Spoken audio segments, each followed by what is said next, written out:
জীবনে চলার পথে যাকে আপনি সবচেয়ে বেশি ভালোবাসবেন সেই তোমাকে সবচেয়ে বেশি কষ্ট দেবে। কি হবে জীবনে এত পারফেক্ট মানুষ খুঁজে যদি সেখানে ভালোবাসা নাই থাকে?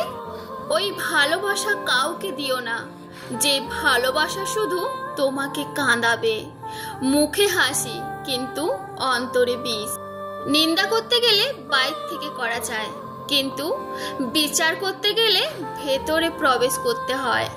সুখী তো তারাই হয় যারা অন্যের বুকে ছুরি মেরে ভালো থাকতে জানে।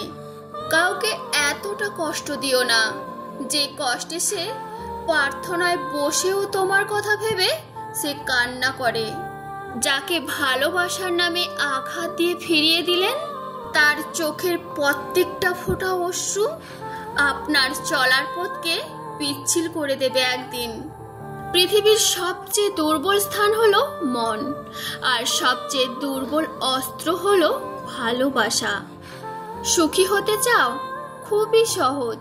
স্বার্থপর হয়ে যাও, অনেক সুখী থাকবে। আবেগ ও ভালোবাসা দিয়ে সংসার চলে না। বাস্তবতা অনেক কঠিন। আপনি যতই ব্যক্তিত্ব সম্পন্ন মানুষ হন না কেন, যতক্ষণ আপনার মন ভালো না থাকছে নিজেকে কখনো ফুটিয়ে তুলতে পারবেন না।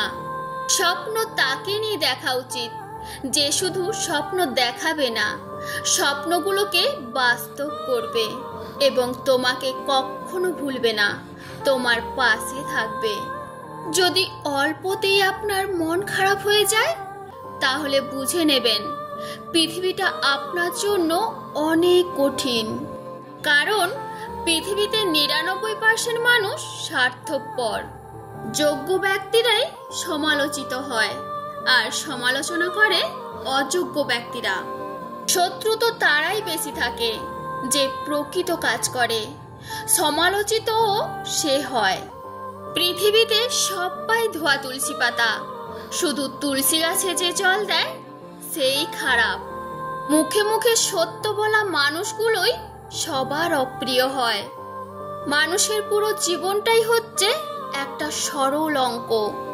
যতই দিন যাচ্ছে ততই আমরা তার সমাধানের দিকে যাচ্ছি। কাউকে দোষারোপ করো না ততক্ষণ যতক্ষণ না তার দোষের নিশ্চিত প্রমাণ পাও। যত্ন করে কাঁদানোর জন্য খুব আপন মানুষগুলোই যথেষ্ট। কারণ অতীত চেনো না, বর্তমানকে জানো এবং সেই জানাই যথার্থ। কিছু কিছু ব্যক্তিগত দুঃখ আছে যা স্পর্শ করার অধিকার কারোরই নেই। মানুষ কেন এমন হয়? দেখতে লাগে মায়াময়, কাছে এলে অভিনয়, দূরে গেলে কিছু নয়। এই কি মানুষের পরিচয়? তাই তো মানুষকে বিশ্বাস করতে ভয় হয়। আজকের ভিডিওটি আপনাদের কেমন লাগলো অবশ্যই কমেন্ট করে জানিও। ভিডিওটি ভালো লাগলে ভিডিওটিতে একটি লাইক করে ভিডিওটি শেয়ার করবেন। আর যারা ফার্স্ট টাইম ভিডিও দেখছো প্লিজ চ্যানেলটি সাবস্ক্রাইব করে পাশে থেকো। সবাইকে ধন্যবাদ, অনেক অনেক ভালোবাসা।